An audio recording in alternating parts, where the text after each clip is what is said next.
வாங்க பெல்சியா கிச்சன். இன்னைக்கு நம்ம திருநெல்வேலி சைடில் எப்படி பருப்பு குழம்பு வைப்பாங்கிறத பார்ப்போம். நாங்களும் திருநெல்வேலி தான். அந்த மெத்தடில் இன்னைக்கு நான் பருப்பு குழம்பு செய்ய போகிறேன். அதை பார்க்கலாம். அதுக்கு முதல்ல பருப்பை 1 மணி நேரம் நான் ஊற வச்சுருக்கிறேன். ஏன்னா இது ரேஷன் கடையில் வாங்கின பருப்பு, அதனால் கொஞ்சம் ஹார்டாக இருக்கும். அதனால் அதை ஊற வச்சுருக்கிறேன். ஒரு உரலில் பூண்டு 2, குருமிளகு 2,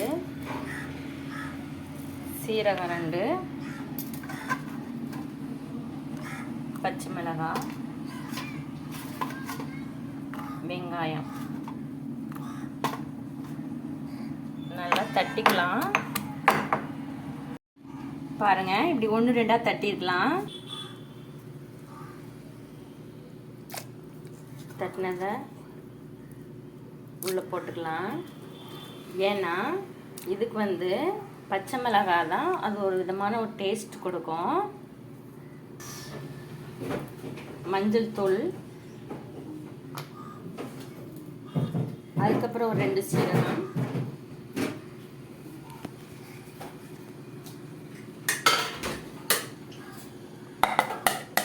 தக்காளி பாதி போட்டுக்கலாம். போட்டு நல்லா மூடி வச்சு ஒரு 3 விசில் வேக வைக்கலாம். பாருங்கள், நமக்கு பருப்பு இப்போ ஒரு 3 விசில் இலக்கிய வச்சுருக்கோம். அப்படி இருந்துமே கொஞ்சம் நெட்டாக இருக்குது. இதை நல்லா ஒரு மற்ற வச்சு கடையலாம், இல்லை கரண்டியை வச்சு நம்ம கடைஞ்சி எடுத்துக்கலாம். இப்போ நம்ம உப்பு போட்டு நல்லா கூட கடைஞ்சி எடுத்துக்கலாம். பாருங்கள், இப்போ நம்ம கடைஞ்சி எடுத்துட்டோம். இப்படி இருக்குது. இதில் நம்ம தேவையான புளியை கரைச்சி ஊற்றிக்கலாம். ஊற்றிட்டு தேவையான அளவு தண்ணி ஊற்றிக்கலாம். இப்போ அடுப்பில் வச்சு நம்மளுக்கு நல்லா கொதிக்கிற ஸ்டேஜில் வருது. அப்போ இந்த மல்லித்தலையை போட்டுடலாம்.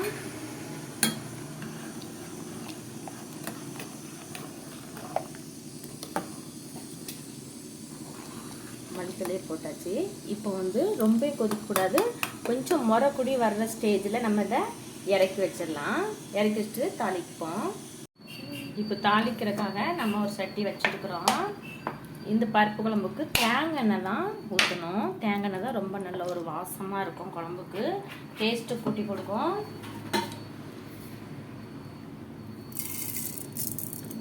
கடுகு, 2 வெந்தயம், கருவேப்பிலை. இதுக்கு வத்தல் கொஞ்சம் கூட 2 சேர்த்துக்கலாம். ஏன்னா நம்ம இதுக்கு வேறு உரப்பு சாம்பார் தூள் எதுவுமே போடல. அதனால வத்தல் தூள் போட்டுக்கலாம். வத்தல் போட்டுக்கலாம். சின்ன வெங்காயம்,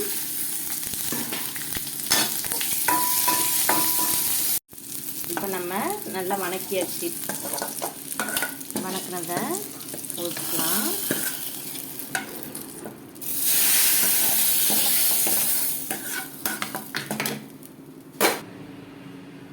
பாருங்க, இப்போ நம்மளுக்கு திருநெல்வேலி சைடில் வைக்கிற பருப்பு குழம்பு ரெடி. நீங்களும் சாப்பிட்டு பாருங்க, டேஸ்ட்டாக இருக்கும். லைக் பண்ணுங்க, சப்ஸ்கிரைப் பண்ணுங்க. தேங்க்யூ.